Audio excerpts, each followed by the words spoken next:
والصلاة والسلام على سيد الرسل وخاتم الأنبياء والمرسلين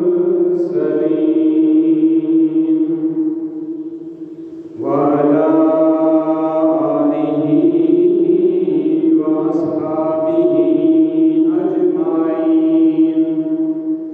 أما بعد، أعوذ بالله من الشيطان الرجيم.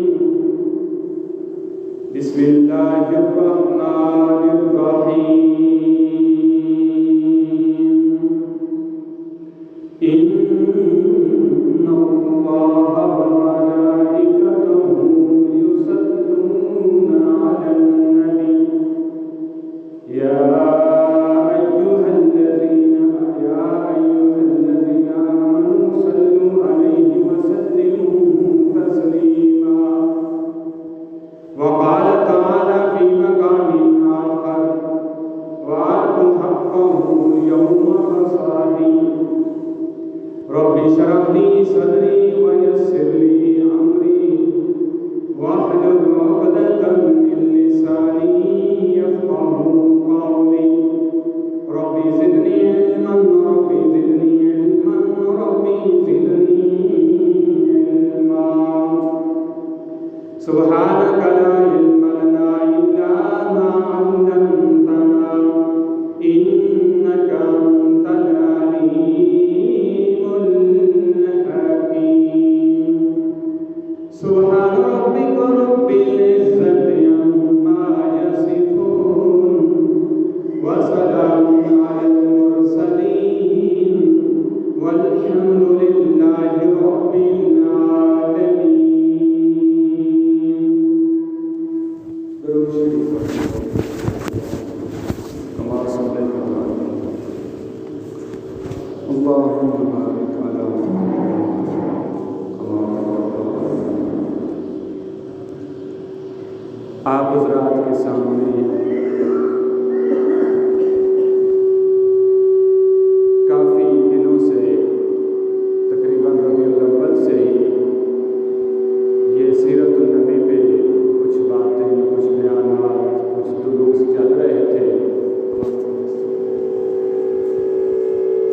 تو اسی سلسلہ میں آج انشاءاللہ درود شریف پہ، درود و سلام پہ چند باتیں آپ حضرات کے سامنے گزارش کریں گے.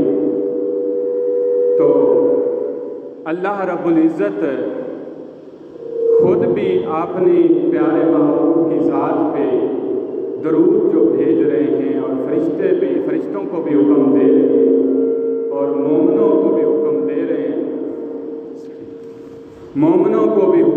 رہے ہیں، درود و سلام بھیجنے کا. اللہ کا درود بھیجنا اور مومنوں کا، مسلمانوں کا درود بھیجنا، اس میں کچھ فرق ہے. اللہ کا درود جو بھیجنا ہے، اس سے مراد ہے کہ اللہ کا اپنے محبوب علیہ السلام پہ رحمت بھیجنا. اور جو فرشتوں کا درود بھیجنا ہے آپ کی ذات پہ، یا مومنوں کا درود بھیجنا ہے آپ کی ذات پہ، تو اس سے مراد ہے آپ کے لیے دعا کرنا. دعا اللہ کی طرف نسبت ہو تو رحمت، مومنوں کی طرف ہو تو دعا. اللہ کے رسول کے اور تمام انبیاء کرام کو درجات تو بہت بلند مل چکے ہیں، لیکن جو یہ دعا کی جا رہی ہے، یہ اصل میں ہمارے لیے ہی ہے اس میں. کیونکہ حدیث پاک میں آتا ہے، ایک ترمذی شریف کی حدیث ہے کہ جو اللہ کے رسول صلی اللہ علیہ وسلم پہ ایک مرتبہ درود شریف بھیجتا ہے تو اللہ رب العزت اس پر 10 رحمتیں نازل فرماتے ہیں. 10 رحمتیں. کتنی بڑی بات ہے بھئی، اللہ کی رحمت آ جائے ایک مرتبہ درود شریف پڑھنے پہ، اس سے بڑی بات کوئی ہو سکتی ہے؟ اور ایک حدیث پاک میں آتا ہے جو روزانہ 100 مرتبہ آپ پہ درود شریف پڑھتا ہے تو اللہ کے رسول صلی اللہ علیہ وسلم نے فرمایا اس کی دنیا کی اس کی 100 حاجتیں پوری کی جائیں گی. 100 حاجتیں، 30 دنیا کی اور 70 آخرت کی. اب ہر بندے کے اندر حاجتیں ہوتی ہیں، ہر بہن بیٹی کے اندر، ہر جوان بوڑھے کے اندر جس کے اندر بھی روح ہے اور جس کے اندر بھی یہ چیز ہے اس کے اندر حاجت ہوتی ہے، اور ہر انسان کی حاجت، ہر مرد عورت کی حاجت اور جو ضرورت اور ذہن میں جو بات ہے ہر ایک کی اپنی اپنی الگ ہوتی ہے۔ تو اس لیے حدیث پاک میں آتا ہے اس کو جو 100 مرتبہ درود شریف پڑھتا ہے اس کو کتنے ملتے ہیں جی؟ 100 حاجتیں اس کی پوری کی جائیں گی، 30 دنیا کی اور 70 آخرت کی۔ آخرت میں جب بندہ ہو بڑی بڑی تمنائیں، بڑی بڑی حاجتیں لے کر کھڑا ہوگا قیامت والے دن کہ کاش آج مجھے جنتیوں کے دوسرا قدموں میں جگہ مل جائے تو یہی کافی ہے، میرے لیے ایک ناخن کے برابر بھی جگہ مجھے مل جائے تو میرے لیے یہی کافی ہے۔ اتنا بڑا جو حساب کتاب ہو رہا ہے یا اللہ، اتنی بڑی مصیبت اور اتنی بڑی آزمائش سے جان چھوٹ جائے تو یہی میرے لیے بہتر ہے۔ بہرحال درود شریف کے فضائل بہت ہیں۔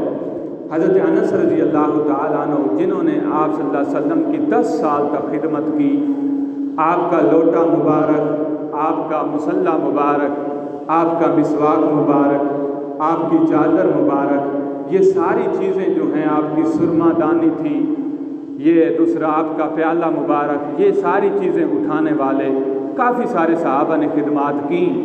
حضرت انس رضی اللہ تعالیٰ عنہ کے بارے میں آتا ہے انہوں نے 10 سال تک آپ کی خدمت کی، لگاتار 10 سال تک، اور اللہ کے رسول نے اس خدمت کے بدلے میں حضرت انس رضی اللہ تعالیٰ عنہ کو جو دعا دی، آپ نے فرمایا یا اللہ یہ میرے بیٹے انس کے مال اولاد جان میں برکت عطا فرما۔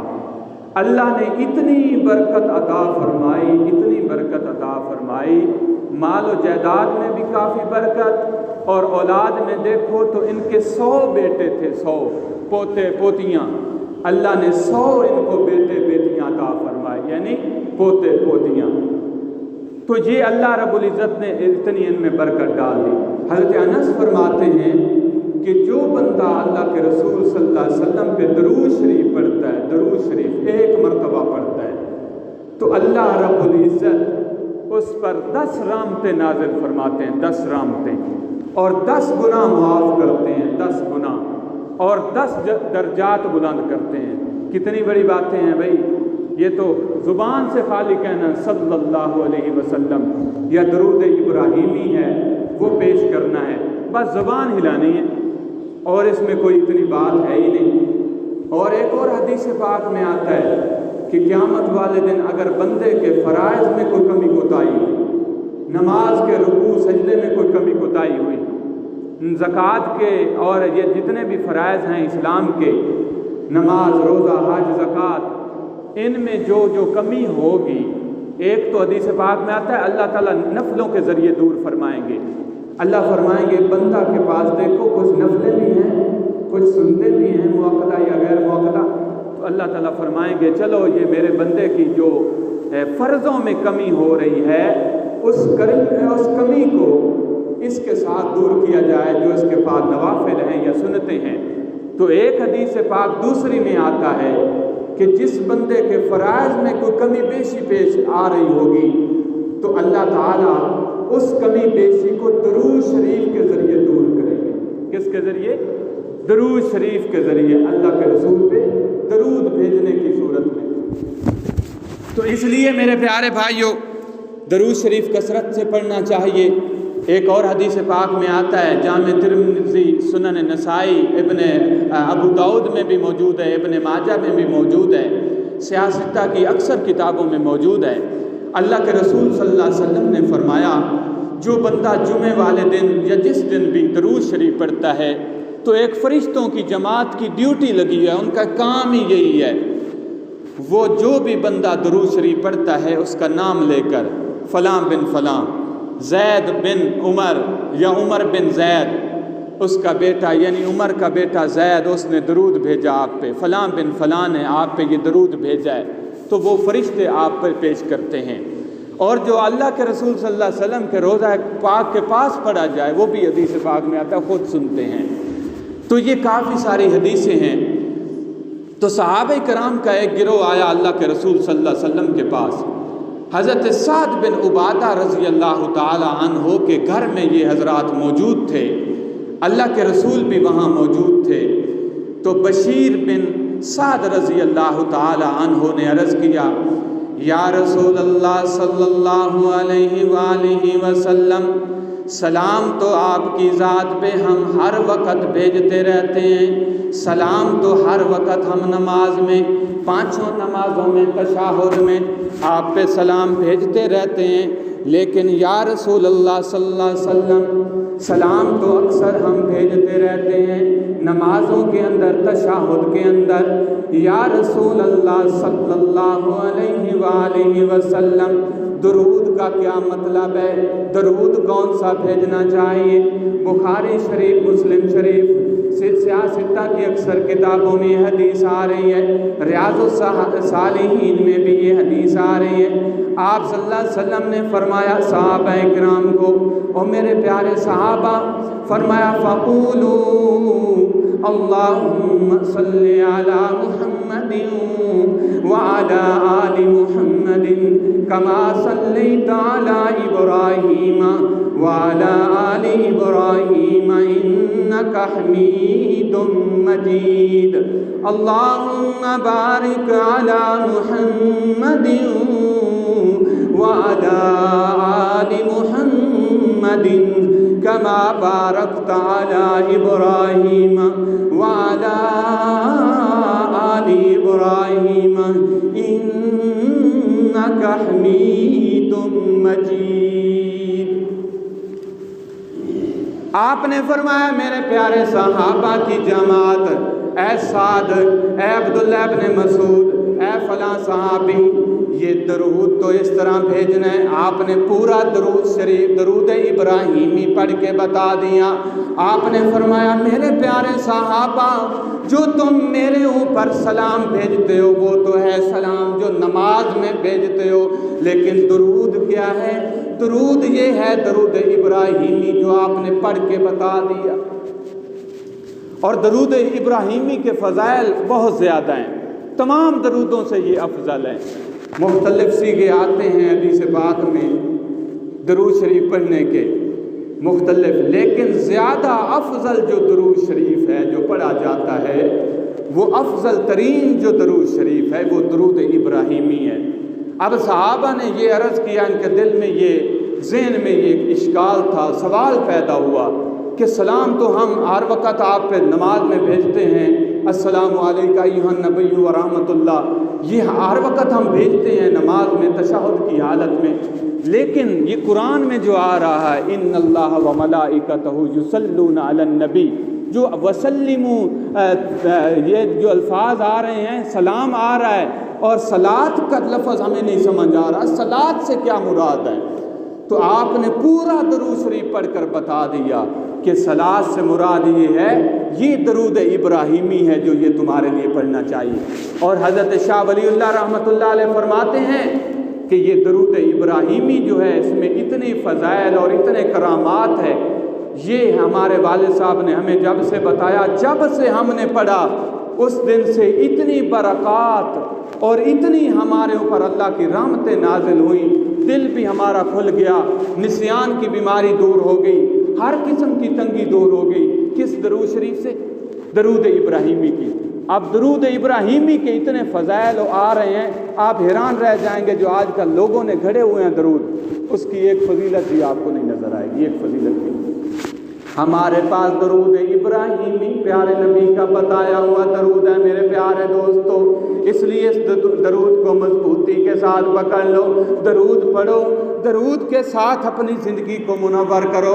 میرے پیارے بھائیوں، یہ ساری چیزیں آ رہی ہیں، اور حضرت ملا علی قاری رحمۃ اللہ علیہ فرماتے ہیں کہ سب درودوں سے جو افضل درود ہے وہ یہی درود پاک ہے، اور بھی کافی علماء فرماتے ہیں تمام درودوں سے افضل درود جو ہے وہ اللہ کے رسول صلی اللہ علیہ وسلم پہ جو درود بھیجا جاتا ہے وہ درود ابراہیمی ہے، اس کی کثرت کرنی چاہیے۔ جو درود پڑھے گا اس کی زندگی میں برکت آئے گی، اور حدیث پاک میں یہاں تک آتا ہے اس کی اولاد میں برکت ہوگی، اس کے مال میں برکت ہوگی، اس کی جائیداد میں برکت ہوگی، ہر قسم کی تنگی سے دور ہو جائے گا۔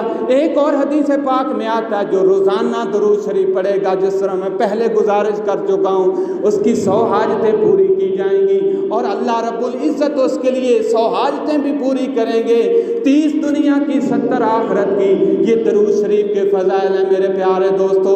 اور ایک اور حدیث پاک میں آتا ہے، آپ نے فرمایا قیامت والے دن سب سے زیادہ قریب، قیامت والے دن میرے قریب وہ ہوگا جو میرے اوپر کثرت کے ساتھ درود شریف پڑھے گا۔ یہ درود شریف کے فضائل ہیں۔ کوئی گھر میں مسئلہ بن گیا ہے، پریشانی ہے، گائے جو ہے دودھ نہیں دے رہی یا بھینس دودھ نہیں دے رہی، آپ اس کے چارے پہ درود شریف پڑھ کے پھونکا ماریں، سورۃ فاتحہ پڑھیں، سورۃ فاتحہ سے پہلے اول آخر درود شریف پڑھیں 3 مرتبہ، تو اس کے اوپر وہ پڑھ کے آپ پھونکا ماریں، پھونک ڈالیں تو اللہ تعالیٰ برکت عطا فرمائے گا، وہ گائے ٹھیک ہو جائے گی، اس کی ساری پریشانی دور ہو جائے گی۔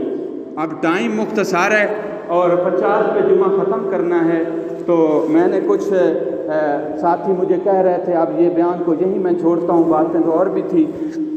یہ عشر کے متعلق کچھ بھائیوں نے سوالات پوچھے تھے کہ عشر جو ہے اس کے متعلق کچھ باتیں ہمیں بیان کر دیں۔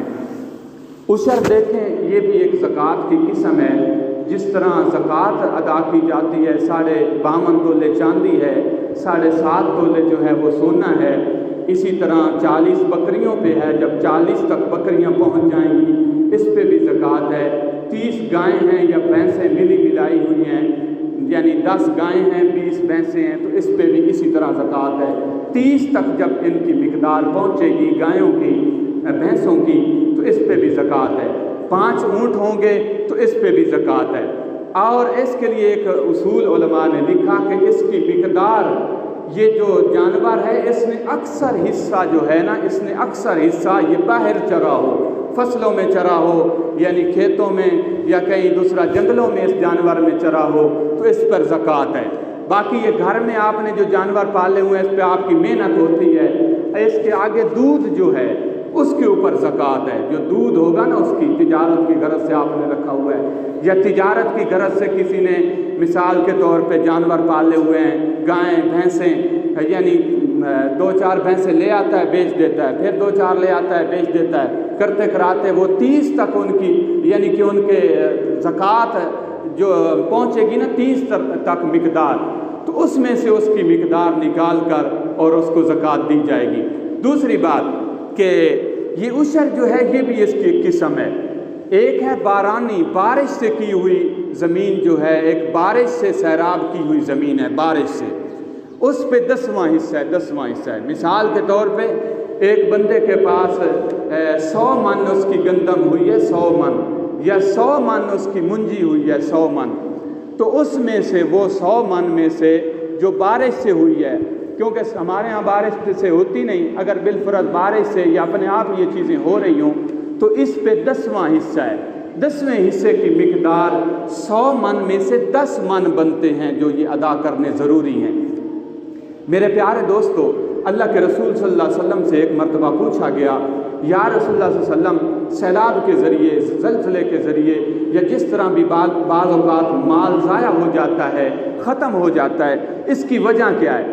آپ نے فرمایا اس مال میں سے زکوٰۃ ادا نہیں کی جاتی، عشر ادا نہیں کیا جاتا، جس کی وجہ سے وہ مال جو ہے وہ ختم ہو جاتا ہے، اس کو سیلاب بہا کر لے جاتا ہے، وہ ختم ہو جاتا ہے۔ تو میرے پیارے دوستو، ہماری جو زمینیں ہیں اس میں 20واں حصہ ہے۔ 20ویں حصے کا حساب اس طرح ہے، 20ویں حصے کا، کہ ایک بندے کے مثال کے طور پر منجی جو ہے وہ 100 من ہوئی ہے، 100 من، یا گندم اس کی 100 من ہوئی ہے، تو 100 من میں سے 5 من جو ہیں وہ اس کا 20ویں حصے کے حساب سے 5 من اس کا عشر بنتا ہے۔ کتنا بنتا ہے جی؟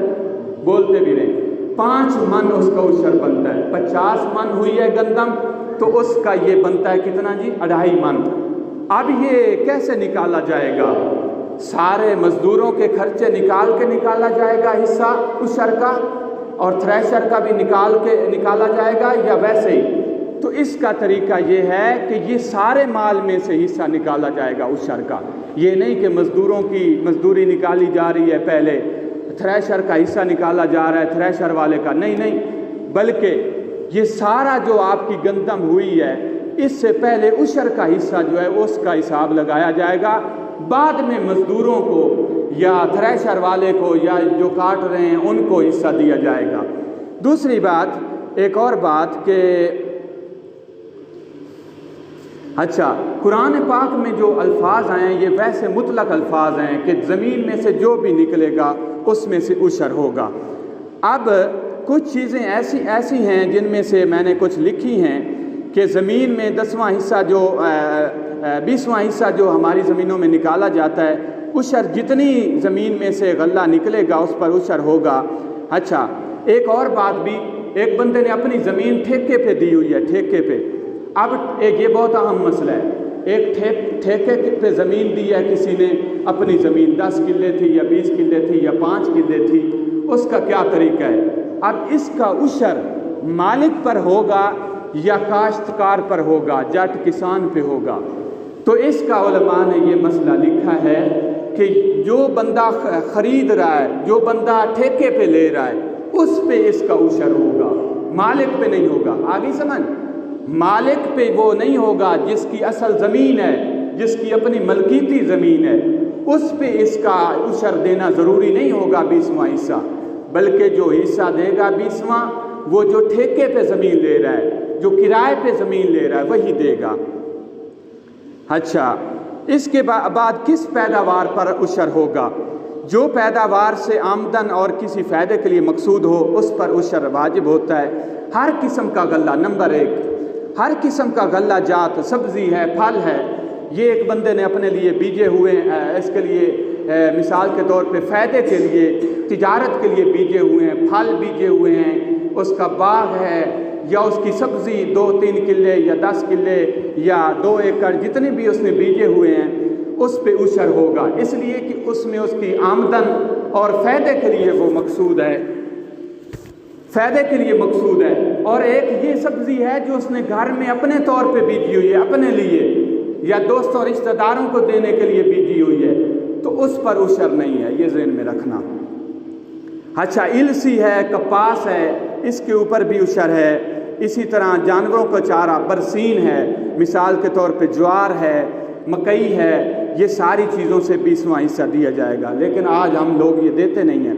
اسی طرح کسی کے پاس سرسوں کا بیج ہے، ایک بندے نے سرسوں بیجی ہے، سرسوں کا بیج ہے، سورج مکھی کے اس نے کھیت لگایا ہوا ہے، اس کے پھل لگائے ہوئے ہیں، سورج مکھی کے پودے، پھول، تو اس کے بیج پہ بھی عشر ہے 20ویں حصے کے حساب سے۔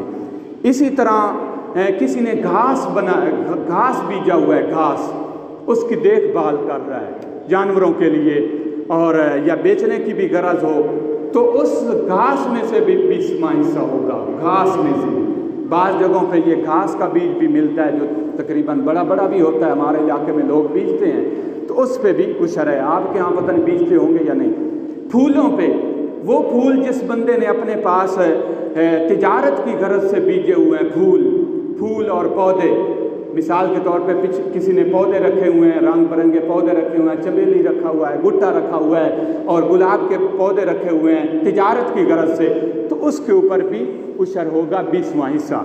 اسی طرح ایک بندے نے اپنے طور پہ کچھ پھول اور پودے رکھے ہوئے ہیں، اپنے گھر میں سجاوٹ کے طور پہ کچھ پھول رکھے ہوئے ہیں، کبھی قبرستان میں لے گئے، وہاں پھینک دیے، اگرچہ یہ چیزیں یعنی کہ ان کا کوئی ثبوت نہیں ہے، بس اتنے تک آتا ہے کہ اللہ کے رسول صلی اللہ علیہ وسلم نے ایک موقع پہ جو عذاب ہو رہا تھا وہ کھجور کی ٹہنی کو چیر کر اس کے اوپر ڈال دی، لیکن آج لوگوں نے اس کو سنت سمجھ لیا، یہ سنت نہیں ہے۔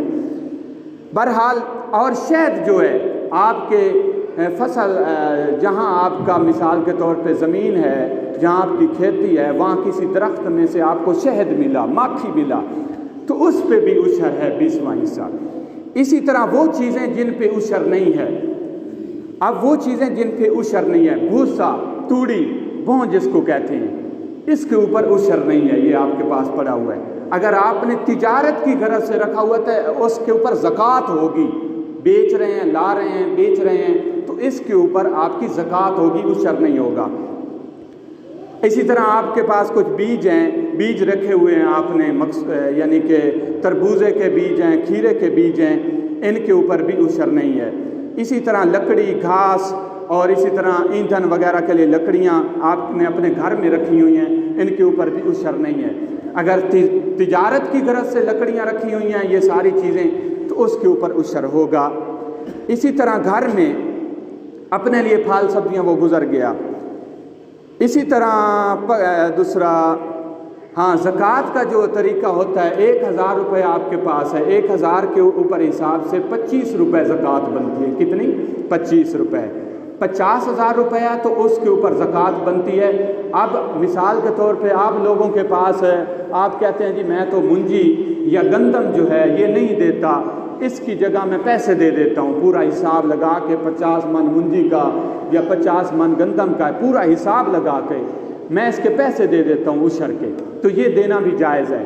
لیکن ایک بات ذہن میں یہ بھی رکھا کریں کہ جس طرح آپ کے بیوی بچے ہیں اسی طرح مدارس والوں کے بھی جو یتیم مسکین لوگ ہیں ان کے بھی بچے ہوتے ہیں، ان کے پاس بھی کوئی یہ گندم پہنچ جائے اور اسی طرح چاول پہنچ جائے تو کتنا اچھا ہوگا۔ 1000 پہ 25 روپے زکوٰۃ، اسی طرح 50,000 پہ 1250 بنتی ہے۔ 1 کروڑ پہ 1 کروڑ جو روپیہ ہے مثال کے طور پہ کسی بندے کے پاس ہے تو اس کے اوپر 2,50,000 روپیہ زکوٰۃ بنتی ہے۔ اسی طرح 10 کروڑ روپے پہ 25 لاکھ روپیہ زکوٰۃ یعنی بنتی ہے۔ تو یہ میں نے آپ حضرات کو آسان لفظوں میں پورا خلاصہ بتا دیا کہ وہ سبزیاں جو آپ نے تجارت کی غرض سے بیجی ہوئی ہیں اور فصلیں بیجی ہوئی ہیں اور ان کے اوپر آپ 20واں حصہ دیں گے، اور وہ چیزیں یا وہ سبزیاں وہ پھل جو اپنے طور پہ 2-4 بوٹے آمبوں کے آپ نے لگائے ہوئے ہیں یا سبزی کی 1-8 کیاری بنائی ہوئی ہے، 1-8 کنال بنائی ہوئی ہے اور اپنے لیے رکھی ہوئی ہے، اپنے دوستوں کے لیے، رشتہ داروں کے لیے، تو اس کے اوپر عشر نہیں ہے۔ دعا ہے کہ اللہ رب العزت مجھے اور آپ کو عمل کی توفیق عطا فرمائے۔ سنتے ہیں